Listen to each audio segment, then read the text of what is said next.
नमस्कार. बरोबर आजच्याच दिवशी 1948मध्ये हैदराबाद मुक्तीसंग्राम झाला. याच दिवशी एकतर्फी युद्धबंदी जाहीर करून नवाब शरण आला. सांगतात त्याप्रमाणे ही पोलीस ॲक्शन नव्हती, तर आर्मीने आखलेलं ऑपरेशन पोलो किंवा ऑपरेशन क्रोकोडाईल असं म्हणतात, ती ही होती. 13 सप्टेंबर ते 17 सप्टेंबर अशी ही ॲक्शन चालली. आणि अर्थातच सगळ्या सैनिक आणि अर्थातच त्यांना संमती देणारे, आदेश देणारे हे वल्लभभाई पटेल, आपले गृहमंत्री, त्यांच्यामुळे हैदराबाद आजच्या दिवशी MIM, नवाब आणि रझाकार यांच्या याच्यातून तावडीतून मुक्त झाला. आपण ऐकूया मेरा भारत में डिटेलमध्ये सबका स्वागत है. दुसऱ्या भागात. चलो लवकरच आज हम चलते हैं संध्याकाळी. कर्तव्य पथ पे. हाँ, कर्तव्य पथ दिल्ली.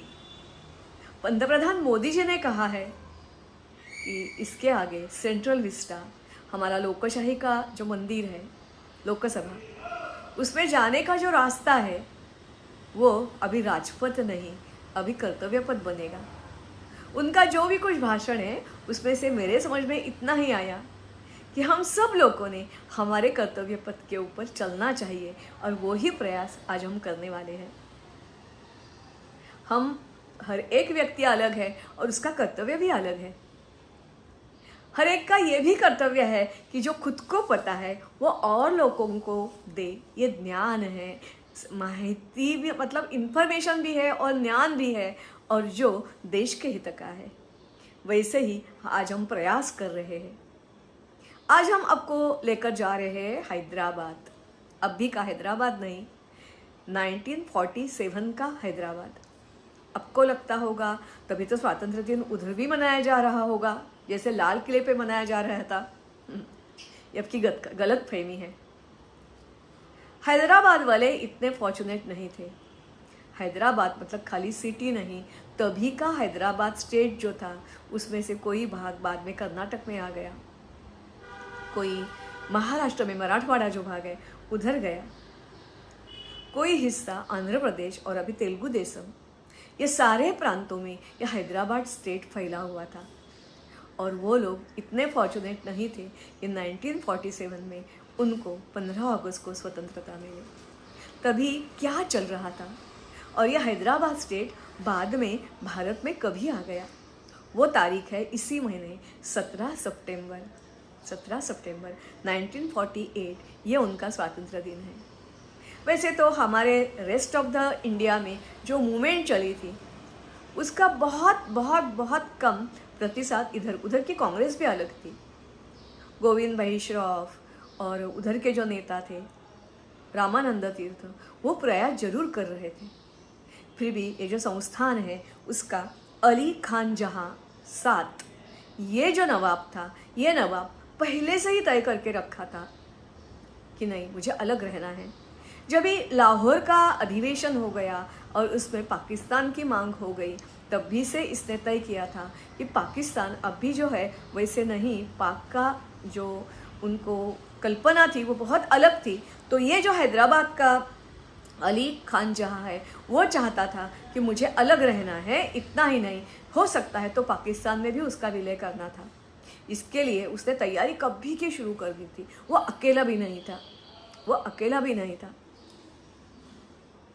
उसने जब भी ब्रिटिशों के साथ संधि कर ली थी तो ब्रिटिशों को पैसा देके संरक्षण की हामी ले ली थी. उनके साथ जैसे थे करार भी किया था.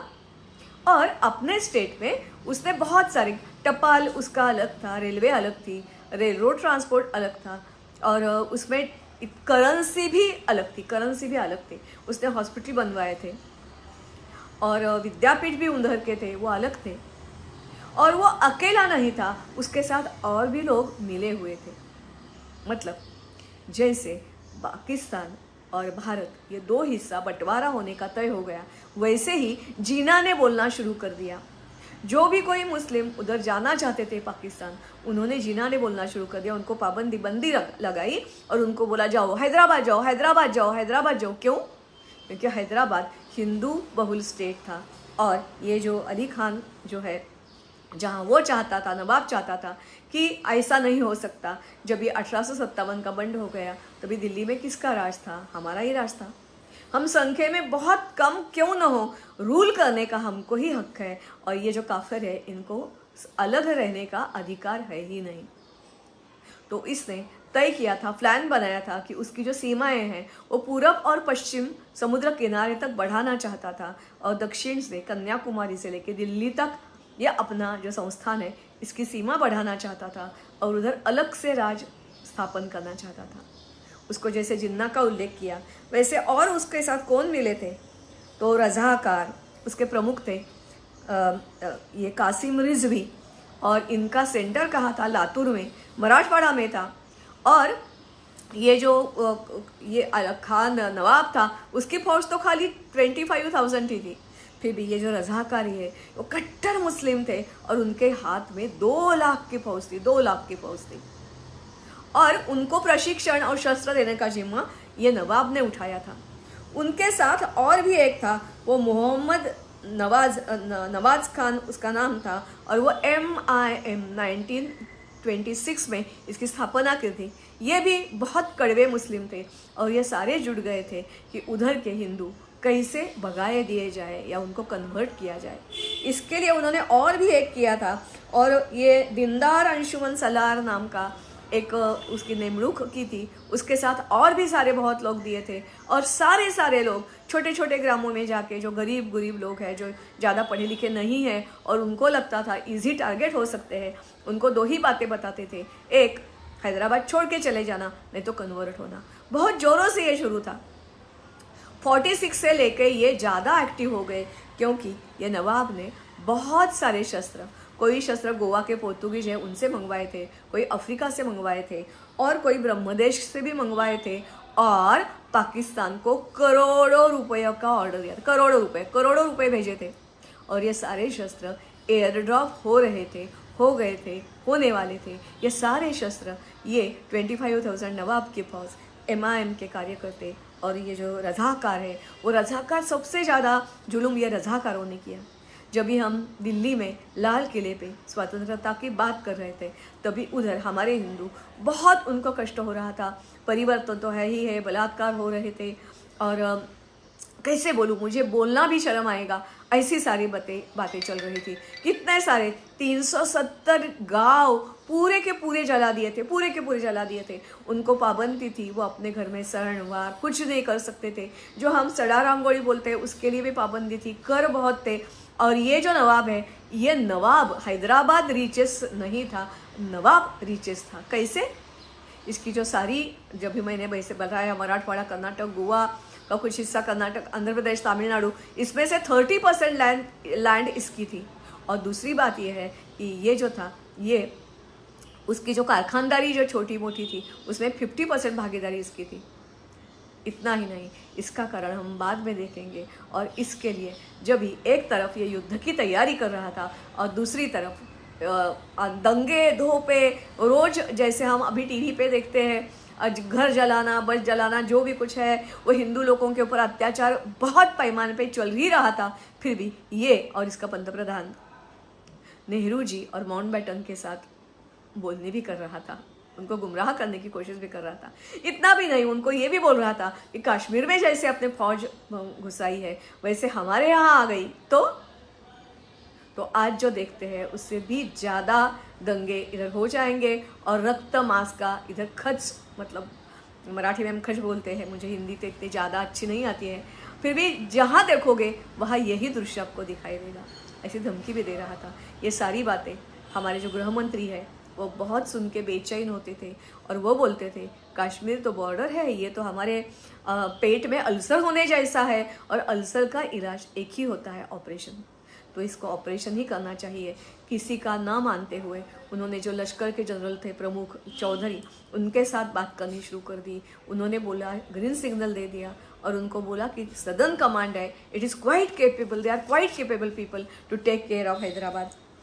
और तभी एक उधर के जो लेफ्टिनेंट जनरल थे, उनका जो नाम था तो गोडोरो, वो उनके ऊपर जिम्मेदारी दे दी गई। और इसके लिए जो प्लान है, इसको गो डोरो प्लान बोला जाता है, नहीं तो ऑपरेशन पोलो बोला जाता है, नहीं तो ऑपरेशन कैटरपिलस ऐसे बोला जाता है।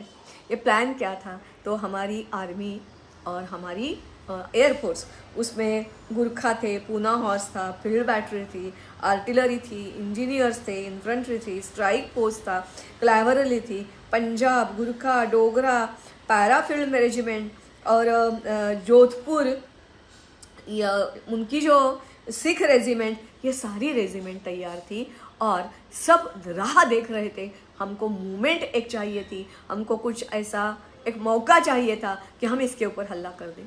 ये मौका उन्होंने दे दिया। जैसे बोला कि 370 जो हमारे विलेज टोटल जला दिए गए और कितना कुछ किया, फिर भी हमारी उधर एक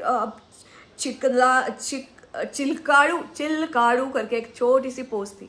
वो चिलकाड़ू पोस्ट हमारे आर्मी की थी, उसके ऊपर हमला कर दिया और उधर के जो लोग थे उनको मारने का और उनकी हत्यारे जो थी वो लेकर जाने के लिए वो कोशिश कर रहे थे रजाकार।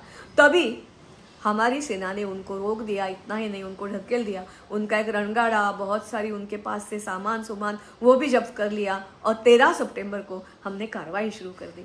चारों तरफ से हमारी सेना आगे जा रही थी। उनका रास्ता आसान बिल्कुल नहीं था। पुल तोड़े गए थे, बहुत सारे बम बिखराए गए थे। जैसे युद्ध होता है उसी तरह का ये युद्ध था, उसी तरह का युद्ध था। 25,000 इसके, 2 लाख इसके और MIM के कार्यकर्ते और कितने सारे धर्म बेड़े। उधर मस्जिद के ऊपर बांग दी जाती थी। जो सलार है इसने तो ऐसे बोला था, सब लोगों को बोला था, मुझे तो किसका आदेश है, मैं ये नहीं हूँ, तो मुझे तुम्हारे भगवान बसवेश्वर का आदेश है और तुम नवाब के साथ मिल जाओ। ऐसे झूठा प्रचार भी कर रहा था। ये सारे लोगों की ये थी। तो इन सारे लोगों को ये सब करते करते जाते जाते 17 सितंबर को ये जो नवाब है वो अभी समझ चुका था कि अभी मेरे हाथ से स्टेट गया, तो उसने झूठ बोलना शुरू कर दिया और रेडियो के ऊपर उसने ऐलान कर दिया, एक तरफा युद्धबंदी कर दी और बोला मैं शरण आ रहा हूँ। फिर भी वो सारा दोष अपने ऊपर लेना नहीं चाहता था। वो चाहता था कि ये जो सारा पैसा है मेरा वो इधर ही होना चाहिए, पैसे के ऊपर मेरा ही अधिकार होना चाहिए। इसके लिए बोलता था नहीं नहीं मेरा कुछ नहीं है, ये सारे MIM के लोग हैं, रजाकार है, ये इसके लिए जिम्मेदार है और मैं आपकी शरणागत में आ गया हूँ वगैरह वगैरह। उसकी बातें चल रही थी। जैसे वो भाषण खत्म हो गया वैसे हमारे गृह मंत्रालय से उसको फ़ोन कर दिया, ऐसा है तो तुरंत सारे दंगे और सारे अत्याचार बंद होने चाहिए। और सचमुच ये सारे अत्याचार धीरे धीरे बंद हो गए। और उधर के जो कम्युनिस्ट पार्टी थी वो भी इनके नवाब के अगेंस्ट थी, क्योंकि इतनी सारी मालमत्ता, बहुत सारे कर, तो शेतकरी काम करी है, वो भी जो सारे थे वो बहुत उनका पीड़न उधर होता था और धर्म का पीड़न और आर्थिक शोषण, ये दोनों बातें थी। तो 17 सितंबर सारे ये हो गए, खुश हो गए। अभी हम देखते हैं कि ये हैदराबाद स्टेट नवाब आया कहाँ से और ये रिचेस्ट बना कैसे। वो तो जो एरिया इन्होंने जीत लिया था उसके वजह से। पहले तो जो कोई तुर्क आ गए, अफगान आ गए या मुग़ल आ गए, वो विंध्य पर्वत या नर्मदा क्रॉस करके दक्षिण में नहीं आए थे। जब एक खिलजी घराना आ गया तो खिलजी घराना उन्होंने दक्षिण में आना शुरू कर दिया। उनके जो अनेक सरदार थे उसमें से 3 महत्वपूर्ण है, नाम याद में रखिए, इनके बारे में अभी हम देखने वाले हैं और बाद में इनके ऊपर अलग स्टोरी बनाएंगे। एक तो था हरिहर बुक्का। आपको लगेगा हरिहर बुक्का नाम कहाँ सुना है, हाँ मैं आगे जाके बोलती हूँ क्या है। एक था मलिक कफूर और दूसरा था खुसरू खान। ये तीनों ही उनको भेजे थे और पहला सबसे बात हरिहर बुक्का आ गए, फिर भी ये जो कफूर और खुसरू खान थे उन्होंने 13वें शतक से लेकर लगातार दक्षिण में आना शुरू कर दिया। और जैसे हमेशा होता है वही। और अभी और एक आपने सुना होगा, अभी जो एलिजाबेथ रानी मर गई है, उसका निधन हो गया, उसका जो कोहिनूर है वो कोहिनूर इधर के ही गोवलकोंडा, ये जो है ना तभी का काकतीय घराने, उनका उधर जो ये है गोवलकोंडा के खान जो थी उधर से निकाला हुआ था। तो उन्होंने दक्षिण में आना शुरू कर दिया। 1309, 1318 पहला उन्होंने देवगिरी के ऊपर आक्रमण कर दिया। उधर का जो देवगिरी फोर्ट था उधर यादव घराना काम करता था, और उसके बाद देवगिरी का दौलताबाद कर दिया और कितने सारे नाम बदल दिए। और 1334 में ये सारा एंड कर दिया गया। राजा मारा गया, उसका जमाई मारा गया, उसकी जो गुजरात की राजकन्या और इधर की जो बहू थी उसको भगा के लेकर गए, और भगा के लेके उसकी शादी खिलजी के सन के साथ उनकी कर दी थी। उसके साथ उनकी ही ब्रांच एक गोवा में काम करती थी, कदम्ब उनका नाम था। 10वीं शताब्दी से लेकर 14वीं शताब्दी तक काम करते थे। ये गोवा के थे। और ये जो यादव घराना है देवगिरी का, ये नर्मदा से लेकर तुंगभद्रा तक इनका राज बहुत बड़ा राज था, बहुत सामर्थ्यशाली, पराक्रमी, और उनकी संपत्ति भी बहुत थी। ये भी गोवा का कदम्ब जो है उनका भी राजा कदम्ब देव और शास्ता देव ये भी युद्ध में मारे गए, और ये भी गोवा उनके हाथ में आ गया। दूसरा एक मदुराई में पांडे घराना था, वो भी 1336 उसमें अपने हाथ में ले लिया। कंपारी वो भी हाथ में ले लिया। और जैसे मैंने बोला काकतीय घराना, उसका भी तेलंगाना, आंध्र प्रदेश, दक्षिण उड़ीसा बहुत बड़ा हिस्सा था। 1214 शतक में लेके ये उधर राज्य करते थे। और उसमें जो रुद्रम्मा देवी और प्रताप रुद्र बहुत सामर्थ्यशाली, उनका जो पीरियड है वो बोला जाता है कि वो गोल्डन पीरियड है, क्योंकि इन सारे लोग आप सुनते हैं कि दक्षिण से मसाल्याचे पदार्थ, सोना चांदी भर भर के आते थे। दोनों भी पश्चिम और पूरब किनारा इनके हाथ में होने के कारण पोळा, मोती, हस्तिदंत, मसाल्याचे पदार्थ, ये सारे कॉटन उनका बहुत अच्छा था। हीरा तो इधर प्रसिद्ध था ही था, और बहुत सारे प्रोडक्ट वो दूर दूर तक जाते थे, और बहुत पैसा इनके साथ आता था। इतना ही नहीं, ये सारे जो राज है, कल्चर, कला और संस्कृति, उनमें ये महान थे। और ये सारा हो गया, और ये सारा प्रदेश बहुत रिच होने के कारण ये जो नवाब है वो रिचेस्ट स्टेट हैदराबाद हो गया, और कुछ नहीं। इसकी कुछ कर्तव्य और ये कुछ करतूत इस पे है नहीं। वो प्रदेश ही ऐसा था, बहुत संपन्न था। और इधर उनके जो राजा थे तभी के ज़माने में धरण, जो हम आजकल बोलते हैं, पाटबंधारे योजना, छोटे छोटे तालाब और छोटी छोटी कुआं, पानी पुरवठा का बहुत अच्छा इंतजाम उन लोगों ने किया था। खेती और व्यापार को बढ़ावा दिया था। उनका खुद का नौदल भी होता था, और ये सारा होने के कारण ये नवाब भी रिचेस्ट हो गया था। और इसके लिए उसकी संपत्ति वो इधर रखना चाहता था, रूल करना चाहता था, फिर भी उसको अपने राज्य में हिंदू नहीं चाहिए थे, और इसके लिए ये सारा चल रहा था। और इसके लिए हमारे गृह मंत्री ये जो उनको और हमारी सेना जो है उनको अपना काम करना पड़ा। राजेंद्र प्रसाद और चौधरी, इसके साथ ये जो सारे आर्मी के लोग हैं, इनको हमने धन्यवाद देना चाहिए कि इतना सारा बड़ा हिस्सा हमारे भारत में सम्मिलित करने का ये जो है उनके जाता है।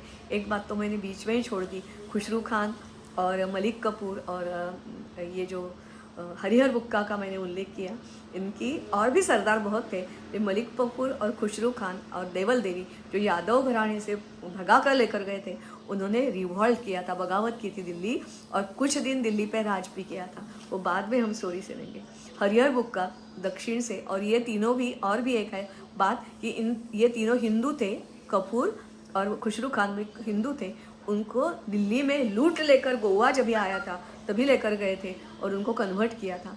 ये हरिहर बुक्का उनकी वही स्टोरी है। इनको उत्तर में लेकर गए, कन्वर्ट किया, ये सारे लोगों ने विश्वास संपादन किया, और जब ये हरिहर बुक्का को दक्षिण में भेजा गया, उनका नाम तो अलग था, वो तो बात अलग हम देखेंगे। फिर भी हरिहर बुक्का जैसे दक्षिण में आ गए, उन्होंने राज स्थापन नहीं किया, तो सत्ता जुलूम मलिक कपूर जैसा नहीं किया। मलिक कपूर ने भी बहुत अन्याय किया है, खुसरू खान ने भी बहुत अन्याय किया है। फिर भी हरिहर बुक्का किसके पास गए? हमारे शंकराचार्य जी के पास गए, और उनको विनंती कर दी कि मुझे अब हिंदू करा लीजिए और हम शासन करेंगे।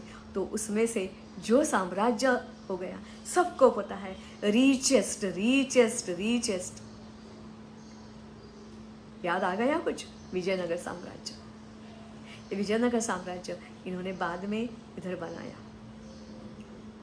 तो ये है ऑपरेशन पोलो, और हैदराबाद कैसे स्वतंत्र हो गया और कभी स्वतंत्र हो गया। कैसे? मिलिट्री एक्शन लेनी पड़ी, पुलिस एक्शन नहीं थी। हमारे लोगों ने बहुत सैक्रिफाइस किया है और वल्लभ भाई पटेल और आर्मी ने बहुत अच्छा डिसीजन दिया। तीसरी बात यह है कि इनका स्वातंत्र्य दिन 15 अगस्त नहीं है, 17 सितंबर 1948 में ये सच्चे मायने में स्वतंत्र हो गए। अभी के लिए हम रुकते हैं। ऐसी ही कहानी जूनागढ़ भी की है और भोपाल की भी है, वो हम कभी बाद में देखेंगे। नमस्कार।